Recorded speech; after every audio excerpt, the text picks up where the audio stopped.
analog meter အခုမှစတောင်းတဲ့တကယ်ချင်းများဒီမှာ meter တစ်လုံးမှာပါတဲ့ function တွေကိုကျွန်တော်အကြမ်းဖျင်းပြောပြပါမယ်ဒီမှာဒီကောင်လေးဆိုရင်ဒါက AC voltage တိုင်းတာပေါ့နော် AC ဆိုတာကဒီမီအားပေါ့နော်အဲဒီတုံးတဲ့မီအားကိုတိုင်းတာဖြစ်ပါတယ်အဲဒီတုံးမီအားတိုင်းချင်ရင်ကျွန်တော်ဒီကောင်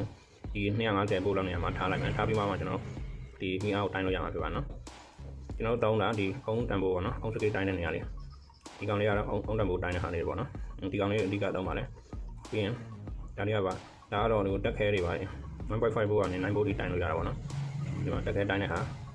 ဒီကောင်လေးကတော့ဒီကျိုးပြက်လာမပြက်လာဖြူပြက်လာမပြက်လာတိုင်းတဲ့ဟာလေးပေါ့နော်ဒါအတန်လေးနဲ့တိုင်းတာဖြစ်ပါတယ်ဒီကောင်အတန်လေးနဲ့တိုင်းတာဒီကောင်လေး